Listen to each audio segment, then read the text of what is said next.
সকলকে স্বাগতম জানাচ্ছি সরলরেখা অধ্যায়ের আরেকটি ক্লাসে। আজকে আমাদের টপিক হচ্ছে ত্রিভুজের বাহুগুলোর মধ্যবিন্দু দেওয়া থাকলে শীর্ষবিন্দু নির্ণয়। তো এটার জন্য আমাদেরকে যেটা জানতে হবে, আমরা এর আগে দেখেছিলাম দুইটা বিন্দুর স্থানাঙ্ক দেওয়া থাকলে তাদের ঠিক মধ্যবিন্দুর স্থানাঙ্ক নির্ণয়ের সূত্রটা ছিল x1 + x2/2 y1 + y2/2। এটা জানলেই হবে। চলো আমরা আজকের প্রশ্নে চলে যাই। কি বলছে, একটি ত্রিভুজের তিনটি বাহুর মধ্যবিন্দু দেওয়া আছে এত এত এত। তাহলে খেয়াল করো কি কি দেওয়া আছে। আমি একটু এটা ত্রিভুজ আঁকায় সেটা লিখে ফেলি।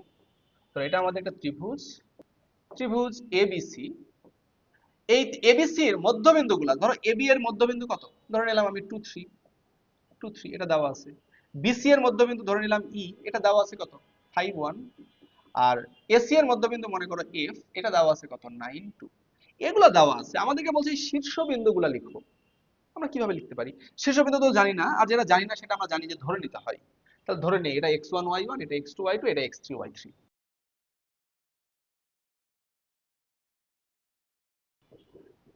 তাহলে খেয়াল করো আমি কি বলছি, আমি ধরে নিলাম যে ত্রিভুজ এবিসি এর শীর্ষবিন্দু যথাক্রমে x1 y1, x2 y2, x3 y3 এগুলো ধরে নিলাম, এবং এবি বিসি এসি এর মধ্যবিন্দু যথাক্রমে D23 E51 আর F কত 92, এগুলো আমরা ধরে নিলাম। এখন তোমরা আমাকে বলো, আমি তো এটা ধরে নিয়েছি যে যে এ বি এর মধ্যবিন্দুকে এইটা, আর মধ্যবিন্দু যদি ওইটাই হয় তাহলে আমরা কি এটা লিখতে পারবো না যে এটার মধ্যবিন্দু নির্ণয়ের সূত্র কি? তাহলে এভাবে, তাহলে বলো এই দুটার মধ্যবিন্দু যদি এটা হয় তাহলে এই যে x1 + x2, x1 + x2 by 2, এটা ইকুয়াল টু কত হবে 2 হবে না? একইভাবে এখানে আমি কি বলতে পারবো y1 + y2 ডিভাইডেড বাই 2, এটা ইকুয়াল টু কত হবে 3 হবে না বলো? এই যে y1 + y2/2 ইকুয়াল টু কত 3 হবে। তাহলে এখন বলো তো এখানে যে x1 + x2 এটা ইকুয়াল টু কত 2 2 4, এটাকে 1 নাম্বার দাও। আর এখান থেকে কি বলা যাবে y1 + y2 ইকুয়াল টু কত 3 2 6। আচ্ছা ঠিক একইভাবে আমি কি বলতে পারবো না এই দুটার মধ্যবিন্দু এইটা? তাহলে অনুরূপভাবে আমি লিখে দিলাম একবারে যে অনুরূপভাবে যখন আমি এই দুটাকে যোগ করে 2 দিয়ে ভাগ করে 5 পাবো, তাহলে আমি যদি বলি শুধু x2 + x3 এটা ইকুয়াল টু কত হবে 5 কে 2 দিয়ে গুণ করলে কত 10, এটাকে দিলাম 2 নাম্বার।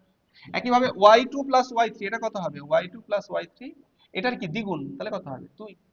এরপরে আরেকটা কি পাবো x1 + x3, এই যে x1 + x3 এটা ইকুয়াল টু কত হবে 18, এটাকে দিলাম 3 নাম্বার।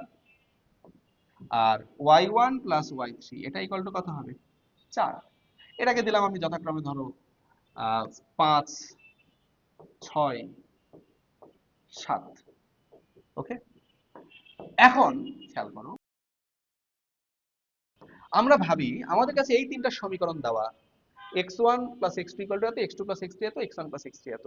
তিনটা আননোন x1 x2 x3, এই তিনটা অজানার মান বের করে ফেলতে পারবো না তিনটা সমীকরণ সমাধান করে? কিভাবে করবা খেয়াল করো, আমরা এই তিনটাকে যোগ করে ফেলি। কি করি? যোগ করি।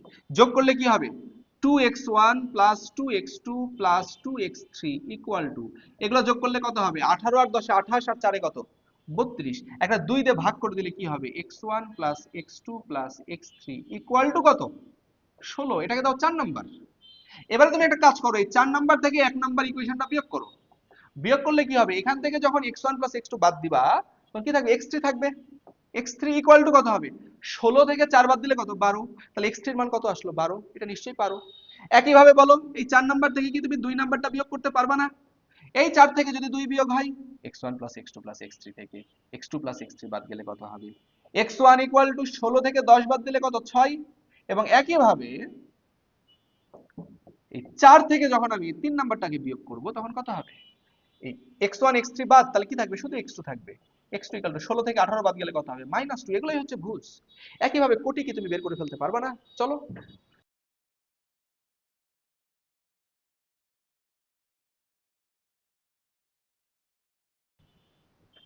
তাহলে খেয়াল করো, আমরা x1 x2 x3 y1 y2 y3 তিনটাই পেয়ে গেছি। তাহলে আমাদের শীর্ষবিন্দুগুলো কি হবে বলো? এই যে a এর মানটা কত হবে, a এর স্থানাঙ্ক হবে x1, x2, x1 এর মান 6, y1 এর মান কত 4। একইভাবে b এর স্থানাঙ্ক কত হবে x2, x2 এর মান কত -2, এখানে y2 এর মান কত 2। আর c এর স্থানাঙ্ক কত হবে x3 এর মান 12 আর এটার মান কত 0। এটাই কি হবে আমাদের অ্যানসার। ঠিক আছে, আশা করছি সবাই এই পর্যন্ত বুঝতে পেরেছো। এখন এই প্রশ্নটা যদি তোমার এমসিকিউ তে আসতো, এই এত কিছু করার কি টাইম তুমি পেতা বলো? কখনোই না। তাহলে কিভাবে করবা? জাস্ট ঠান্ডা মাথায় করবা। দেখো প্রথমে তুমি জাস্ট এভাবে একটা ত্রিভুজ আঁকায় ফেলবা। হ্যাঁ, এই যে ত্রিভুজ। ওকে, এবারে বিন্দুগুলা লিখে ফেলো। এই মধ্যবিন্দু, এটার মান কত? 2,3। এটার মান কত? 9,2। এটার মান 5,1। এবারে তুমি যেটা বলবা যে ভাই দেখেন, আমরা 9-10-এ শিখেছিলাম ত্রিভুজের যে কোনো দুটি বাহুর মধ্যবিন্দুর সংযোজক রেখা তৃতীয় বাহুর সমান্তরাল। তাহলে এই বাহু কি সমান্তরাল এবং দৈর্ঘ্যে তার অর্ধেক। তাহলে এর দৈর্ঘ্যের কি অর্ধেক। তাহলে এই দৈর্ঘ্যটা এর অর্ধেক, তার মানে এইটা কি, এইটা, এই যে এইটার এটা কি সমান না? তাহলে এটা কিন্তু সমান। তুমি এখন এইভাবে ভাবো যে ভাইয়া 2 ছিল, 2টা হয়েছে আমাদের 9। বেড়েছে নাকি কমেছে? বেড়েছে। কত বেড়েছে? 7 বেড়েছে, +7। ভাইয়া এই বাহু আর এই বাহুটা সমান এবং সমান্তরাল। তাহলে এতটুকু যদি 7 বাড়ে, এতটুকু তো 7 বাড়বে। এই 5টা যদি 7 বাড়ে ভাই, তাহলে হবে 12। ঠিক। এবার তুমি বলো যে এই যে 3, 3টা হয়েছে কত? 2, কমেছে কত? 1। 3টা হয়েছে 2, কমেছে কত? 1। তাহলে আমাদের এখন কি হবে? এই ভুজ, এই একটা কি হবে? 1 কমবে। 1 যদি 1 কমে কত হয়? 12,0 না? দেখো তো 12,0 এসেছিল না? এবার এবার তুমি ভাববা যে ভাইয়া, মানে এখন তুমি উল্টা ভাবে ভাবতে পারো যে ভাইয়া এই যে 9-2 হয়েছে, বেড়েছে নাকি কমেছে? 9-2 হওয়ার সময় 7 কমেছে। তাহলে এই 5 কি হবে? 7 কমবে। 5 যদি 7 কমে কত হবে? -2।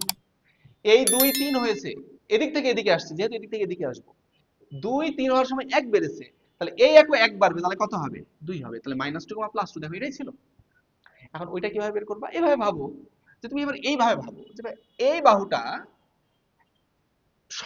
এর সমান্তরাল এবং দৈর্ঘ্য তার অর্ধেক, মানে এতটুকু আর এতটুকু কি সমান। তাহলে ভাইয়া এই যে 5 ছিল, 5টা হয়েছে কত? 9। 5টা হয়েছে কত? 9, বেড়েছে কত? +4।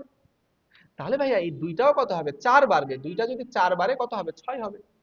ভাইয়া এখানে 1 ছিল, হয়েছে 2। 1 ছিল, হয়েছে 2, বেড়েছে কত? 1। তাহলে এখানে 3 ছিল, সেটাও 1 বাড়বে। 1 বাড়লে কত হবে? 4। দেখো 6,4 কিন্তু ছিল আমাদের অ্যান্সার। ওকে, আশা করছি সবাই এই জিনিসটা দারুণভাবে বুঝতে পেরেছো। পরীক্ষায় আসলে মানে তুমি পারতেই হবে। ঠিক আছে, তো এই ছিল আমাদের আজকের ক্লাস। সকলে ভালো থাকো। আসসালামু আলাইকুম।